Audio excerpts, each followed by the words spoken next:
Ko roa tātou te Māori noho nei te tai ao e meana ko te tangata, te mea nui o tēnei ao.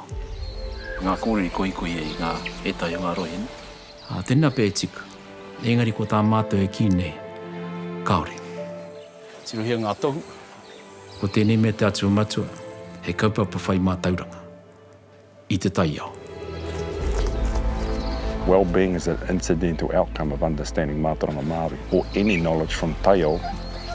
When you return to those places, you find that out. Today I wanted to talk to you about our connection to ngā tohu of Manu. Ko taua mō mātauranga, he whakapapa atua. Whai.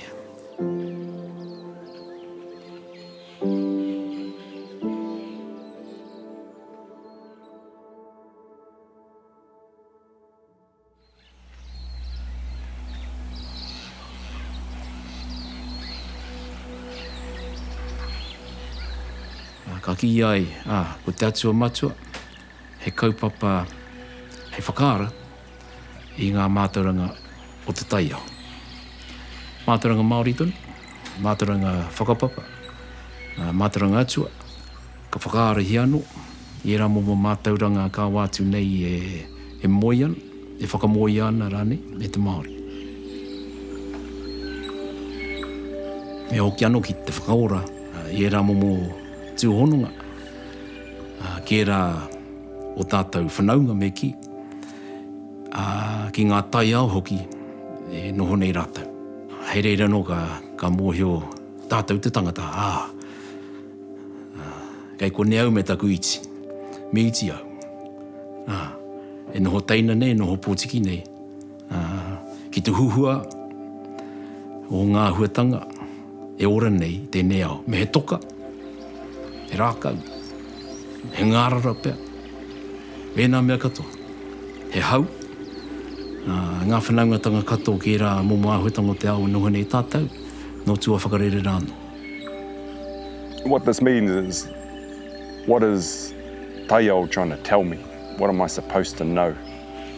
What am I learning from these places that I'm supposed to use?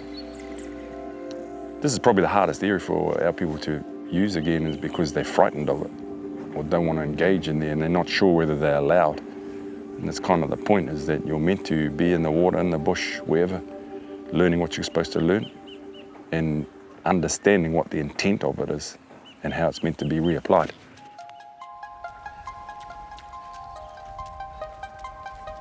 Nā reira, he nui rawa ngā koranga. Kei tā koko tonu mātau, kai te āwhina hoki mātau, ki e tahi kai ako, me ki te hīkoi i taua hīkoira o te ako ako.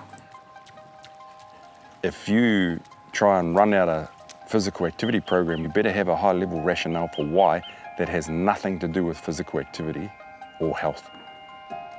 As we've shown for the last 100 years, they aren't drivers for us. Physical activity can't be the rationale for why. Nutrition can't be, well-being can't be, but Mātauranga Māori can, because it's the pursuit of knowledge. Ka mea te Māori o te whakapapa, te whakapapa i ngā ingoa tīpuna, mātua, ka tau ki runga i ae. Tēnā momo whakapapa tēnā. Whakapapa is something you do, not something you list. Whakapapa is something that you live, and you strengthen and stretch that every day you reconnect to Taiao. Ko tēnei te whare karakia. Your church is in the bush and you go to church every day. Your church is in the water. And we reconnect to, or the tātai to wai, tātai ki ngā whenua katoa o te motu, ngā maunga, ngā awa. That strengthens all of these different connections again.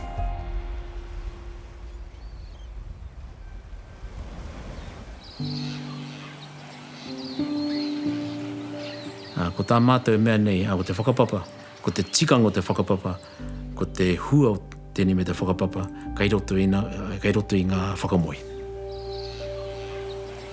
Me whakamoi ngā atua, tīpuna rānei, tahito rānei, tipua rānei. Ka hua mai te tahi mea. Ko te mea i hua mai, kei kona te momo akura, e nohon. ki te mea tātou, ka heke te morangai, ko te ihorangi tātua. Ka heke ki te whai, i tōna ipo. Pea, ka mui te whenua. Ka hua mai, he ahuatanga anō o te hekenga o te marangai, o te whai a tētahi. Ko te hekenga o te ihorangi ki te whenua, hua mai ko para whenua mea. He momo horo, māku rānei te whenua, ka rere ke te whai a te tangata i taua momo taiao. Nā reira, ko taua mea i hua mai, kei reira pia te tino akoranga, e noho ana. He whakapapa o tātou te tangata, ki rā momo āhuatanga e orana, tēnei ao. Me mohe o tātou te tangata ki rā momo whakapapa. Kei pōhe e tātou, kei runga ki e tātou. Kaore. Nā o tātou mātou tīpuna tunu i whakatakoto. I kōrero, i tuku, engari he wā i whakamoia. I whakamoia, i rungi te ahuatanga o te wā, i ngā whakamātau tō te wā. Nā reira ko tā mātau, e hoki anō pia ki te whātorotoro, te whakaoreore. Me kore pia puta mai, e mātauranga, ka wātu nei e moi ana, me whakao. Mea ka marama tātou ki te rā huetanga, ka mea, anei, taku whakapapa, taku whanaungatanga ki tēnā mea. Ka mea au, he taina au, he pōtiki au, hei te mea kei te noho au, hei kiingi mo te ao, kaore. Koina tēnā pōhe nui tēnā, o te tangata, horopa i te ao. Ko tau āhuatanga, he āhuatanga whakaeke no te pāhea. Ka kore pea, e rata mai te tangata ki tēnei momo kōrero. Me pono taku kōrero, ka reo e whakapono ate te kotahi atu, kaore. I te mea, ka wātu nei te Māori e noho ana i raro i taua atu o kotahira. Ka mahueke ko tōna wānanga. He āhuatanga hei whaiwhai. Mā tātou tonu te Māori, kia kite anō tātou, i te mana o tātou atu. Tuku heke, kia tātou katoa me te tangata.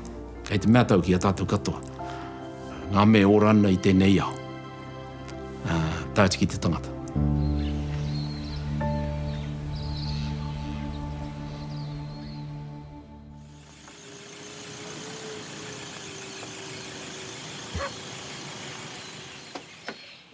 Ko te kaupapa i kia nei, ko te atua matua e hei te kaupapa hou. No te Māori anō, norota anō i ngā pūrākau, ngā whakapapa, paki waitara, ngā kōrero hoki a tātou a te Māori. Hoi no he āhuatanga, he kaupapa rānei i tiki nātu ai e etahi. Ahua te kaumāturu taupea. I hirangi heke e whai whakaro ana ki tēnei kaupapa atua matua. I tīmate i roto i a mātau, i a e nohana i uawa, hei kaupapa whakaora anō i te tangata.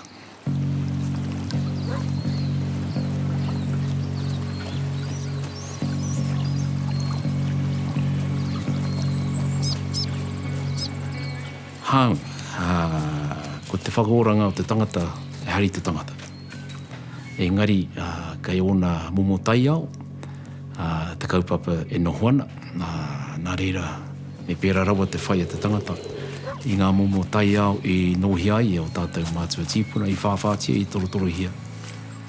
Tirohia ngā tohu, mātai nuku, mātai rangi, mātai kiuta, mātai kitai. Te wāhi ki te matua, i roti taua kaupapa, wai ho tēnā tāti iwi tāna no whakaore i tēnei momo kaupapa. Kāti he wāhi anō ki ngā atua, he wāhi anō ki ngā iwi, ki ngā rohe. Whāia, a tēnā, me whai tātai. Ko tōna pūtakenga mai, no te pūtakenga tonu mai, o tā o te Māori. No roto I ngā kōrero, mo te pōrano, me te mōhano, he rereke, ngā kōrero a tēnā iwi, a tēnā iwi. Kua ki ia mai, toko whitu, wetahe mea na whitu te kau, tuahene atu.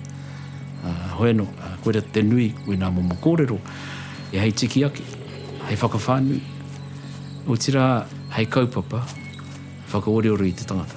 Te ngā kau, te hinengaro, I te tinana tonu, mai reira no e orai tātou. Kia ora no tātou, or reminding you that coming out into the bush and running out here is not about the running, it's about reconnecting to Mātauranga Māori. From there we look at tātai whakapapa. From there we go down into a connection to huhua tau. And whakatinanatanga is the action. So you can see it comes a lot later in the hierarchy of why we're here. O tira e orai ngā wāhi I no Hawaii, aua mō Mātauranga, ko tā te tangata he tū hono ano. Tōna whakapapa ki ngā whakapapa o ngā atua e noho ana I aua takiwā. Today I wanted to talk to you about manu and our connection to ngā tohu of manu. Me pēnei te kōrero, ko te matu o te whakaaro, he whai Mātauranga. Mai reira no, e whai hua nei te hinengaro, te ngākau, a taihua tinana. Ko te hinengaro, ko te ngākau, ko te wairua tonu, o te tangata, te matu o te whakaaro. Mō murike, ka tōia mai te tinana Ni ki roto I ngā mai. Ka mea, he momo korikori tēnei, kāore. Ko te ingoa o te atua o ngā manu o te ngāhere konei, ko puna weko, ko ia ki tāne te hoka, mo ngā manu o te tai, ko te ingoa tēnā ko te huru manu. Ko tēnei me te atua matua, he kaupapa whai Mātauranga, I te tai au. Ko taua momo Mātauranga, he whakapapa atua, whai. Do you remember the name for the feather that indicates the one that moves first and determines the thrust and power of something? It's the name for your maunga over in Parau. Hikurangi.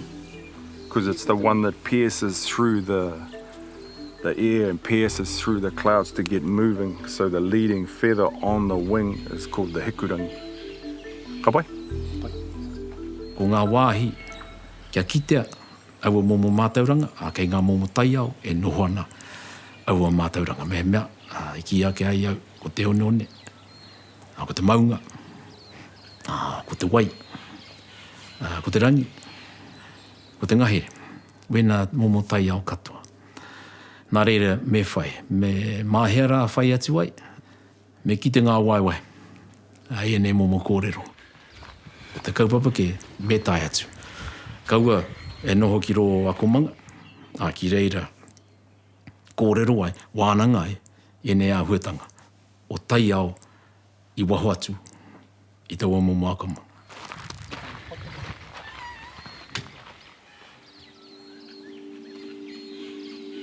Ia mātau e whakatika ana, e whakaritiritana I tēnei kaupapa atua matua. Ko tētahi mea nui I hua mai, ko ngā tohu no roto I ngā taiao. Ko ngā tohu me ki o ngā atua. Ki te titiro rānei tātou ki waho, ki tētahi momo taiao, ka kitea e tātou e tahi tohu. Age I te titiro ai tau ki tētahi rāko I waho rā e pi oi oi ana. Kei tiki tau I te mahi a tāwhiri mate. A tētahi rānei wana tamariki.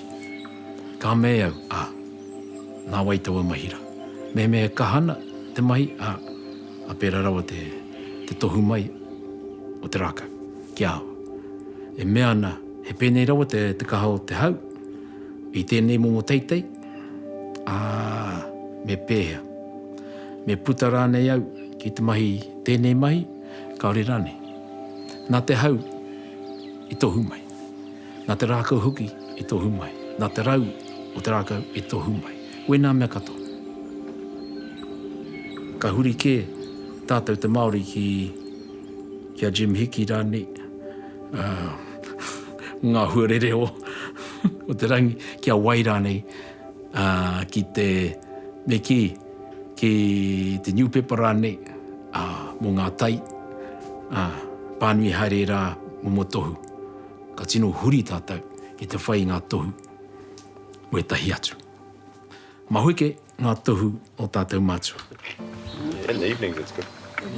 And that's usually when no one's in there after 7 or 8. E nei rā, hei te mahi tahi mātou me tahi kaiako noro tētahi kura. Kura kaupapa, kura iwi. Aotearoa, he whakamātautau i te kaupapa. Ko te ingoa tō mātou rōpu, o tira tā mātou momo kawe te kaupapa atu o matua o tapu waikura. Kati tapu waikura kei kona, kei te ingoa tonu tōna tikanga. Ko kia mai e tahi a he kura, mō ngā tapu wai, mo te whairani ngā tapu wai o tātou mātua tīpuna, ai. Ko ngā tapu wai, mā ngā tapu wai tonu e tāitu ai tangata ki ngā momo tai ao, ki reira, ki te ai ngā kura, huna, o tua whakarere. Tēnā. Pātai mai aku tāngata. Hea tōna tikanga. Ka mea, tapu wai nuku, tapu wai rangi. O tapu wai kura tēnei hanakene. Kia hiki tia ka hāpaitia ki te pai o whiti. Whiti, maranga mai, he ora. Ututo. Ko te ora, te whaenga nui. In my thinking, what we have in mātauranga is we've got a body of knowledge, but we haven't interacted with it. Then we move into mōhiotanga, which is I'm going to interact with it, which means I might read it, I might try it, I might engage with it, but I haven't reapplied it somewhere else. And maramatanga is when I reach that level of enlightenment and I then know what I'm supposed to use it for.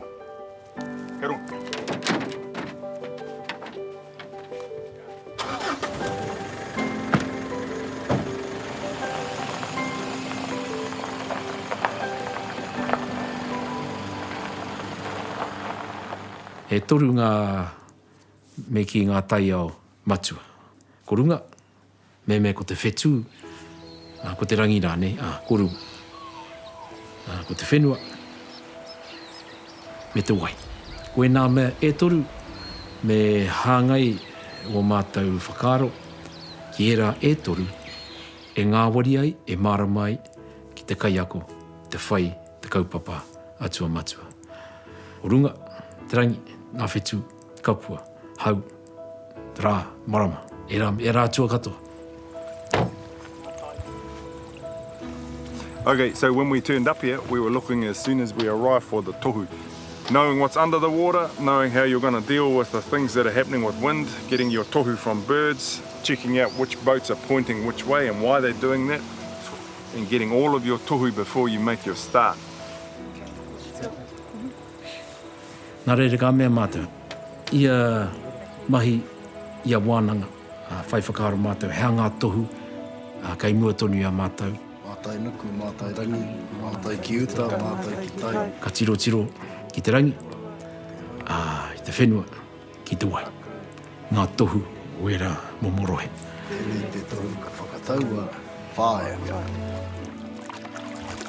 Ka mātai hia, ka mātai nuku, ka mātai rangi, nā reire konei ka kite atu i a hine kiri, i a hine oneone. Konei, ka kite atu i te au, te rere o te wai konei. Ka mātai hoki i ngā kapua, me te rerenga o ngā manu, ke ki te pehena i te kaha o te pupu i ngā hau. Nā tērā hoki ka kite ngā ripo ngā wai e pari mai ngā tai. Nā reira tohu mai ana kia mātou, kōhea ngā wāhi tika, hei puta atu mā mātou, kia hoki ora mai ai ki uta.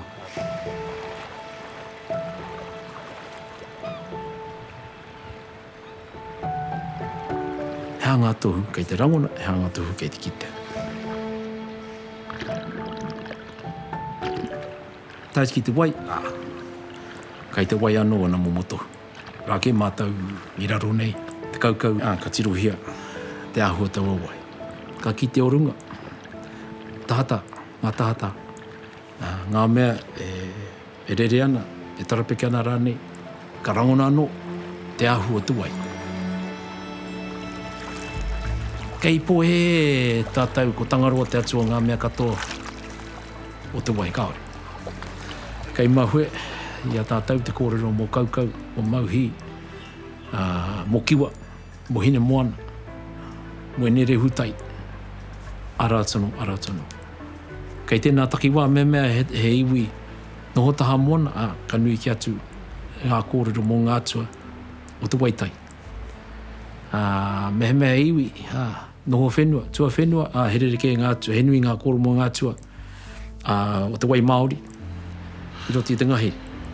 Ko te kaupapa nui, he whai mātauranga, i era taiao. He whai mātauranga, he kohi i ngā kōrero whakapapa rānei o ngā atua, o i aua taiao. He kite rānei, i ngā momo akoranga, i ngā momo huahuatau, ka hua mai, i aua whakapapa, i aua whakamoinga rānei. Ka mutu ko te whakatinanatanga. Ko te whakatinanatanga, te mea whakamutunga. Me ki, māhea tai atu ai, ki aua taiao. Te whakatinanatanga ko te hikoi rānei, ko te oma rānei, ko te kepa hikara rānei, te hoi waka rānei. E hara tērā i te mea nui, engari ko te mea nui, ko te whai mātauranga. Ki aua momo taiao e toru, te whetū, te rangi rānei, te whenua, ko te wai. Ka mea, he wā, i manu ai, i moko ai, i mea ai, a Māui. Aua momo whakaatuatanga, whakatipuatanga rānei o te Māui. He take anō i pērai, he tika anō i pērai. Koe rā, ngā kōrero, kai reo te a tātou pūrākau. Kai kona pēr, te mahi nui, ko tā tātou he hoki atu ki o tātou pūrākau. He kimi anō i te tika o ngā kōrero kei roti aua pūrākau. Kai ki ai pūrākau nōne. He kōrero noa, nā mātou tīpuna kāore. He tikanga, he tohu, he hāwhina, he arahi, kei roti aua pūrākau. Katoa. Ko te whakamana i o tātou kōrero. Mā reira no e whakamana nei i o tātou whakapapa. I o tātou atua. Me kauarawa e noho aua kōrero, hei kōrero noho, nā o tātou mātua tīpuna. Mutu tō i re. Momo, he momo. Hea hiki ai tātou, hea te Māori o te Māori, e noho nei i tēnei ao tēnei wā. Te atua kai hau tai hoa e ruruku te manawa. Pēnei nā, i whai whakaro mātou, ko te kaupapa nei, e hara tēnei te kaupapa hou, nā reira, me pēhe e Māori ai, te Māori o te kaupapa. Ka tito ai mātou, hei waiata hei mau, hei pupuri, i ngā kōrero, i kitea, i rangona, i whakawhiti hia, i taua wana. The intent of these is to learn and ensure that whakapapa is perpetuated. That's the intent of taiao. And so these pūrākau, mō te waiata, they're critically important because most of the knowledge we need is in those. That's not a mō te, that's a risk assessment methodology. Inside that mō te was all the information we need to know for 3 districts about how to avoid risk. And it's written that way. That's its intent. None of it's accidental.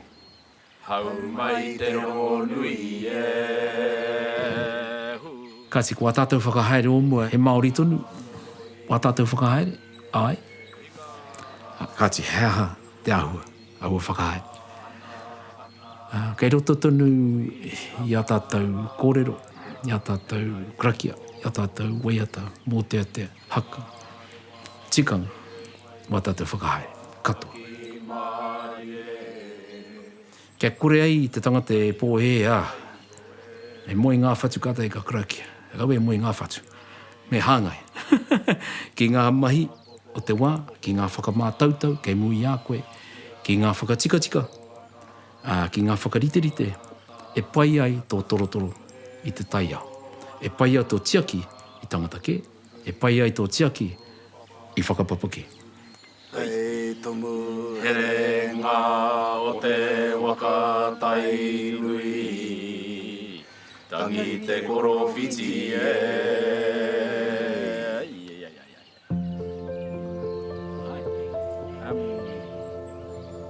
Ka pērara. Ka no ke auti. Ngā wāhi a haere ai mātau. Ko tōna rima. Ono. Pea. Ka haere no ki tētai, tāpiri e whiti ano. Hei pupuri i ngā kōrero. Koe rea tāte Māori tāna mahi. He pupuri i ngā kōrero. Koe rea te mahi a te iwi kōrero, me ki. Whai whakaro, kāti. Pēhea. I mua te toronga tuki i roto i taua taia. Hea taku whakamihi, me kraki e te whakamihi i taua taia. E tāi au, te hoki anō, te tūhono, ki rā karangatanga oku. Once you see it in all those feathers, then you see what exactly the curve of the... People often say to me is, there's so much to learn. How can we ever get all this together? So, because you start. You take one step and before you know it, you've gathered a lot of information. Hoina tāhua, te hōhonutanga o te ngā mōhotanga ngā taiao, for sure. And it's endless, it's changing all the time. Taki i tara ki tēnā o ngā mōhotanga o tāne, o ngā atua katoa, mai te pōtiki o rūau moko, huri no ki tēnā o urutanga ngana, te katoa o ngā atua.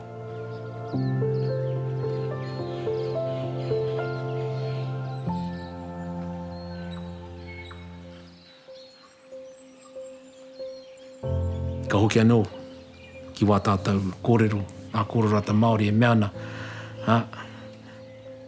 Whatungarongaru e tangata, toi tū, tēne me te maunga. Hea tikango tēnā kōrero. Haramai, whānau mai tangata, haere, kamate. Haramai, haere, haramai, haere, haramai, haere. Me ona mātauranga, e ngari te maunga, e ngari te maunga.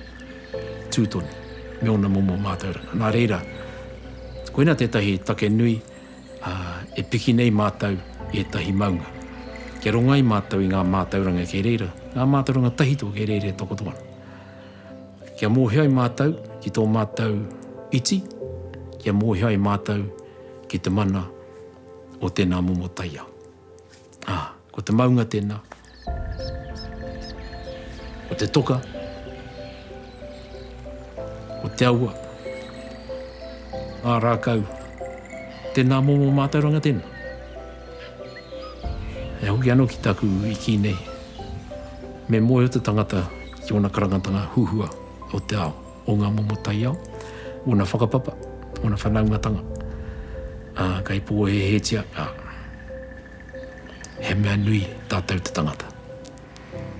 Kia ora.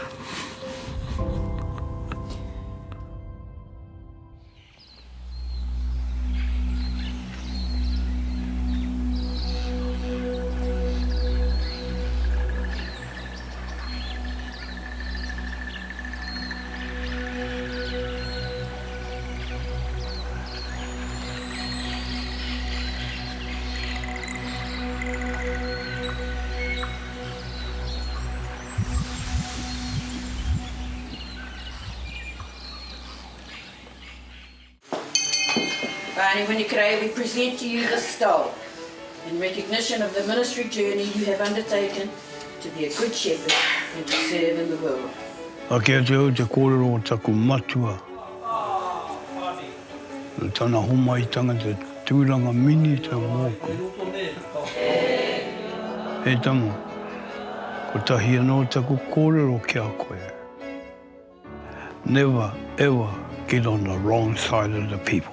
They can cut you down just like that. I thought of it, yeah, true, eh? True.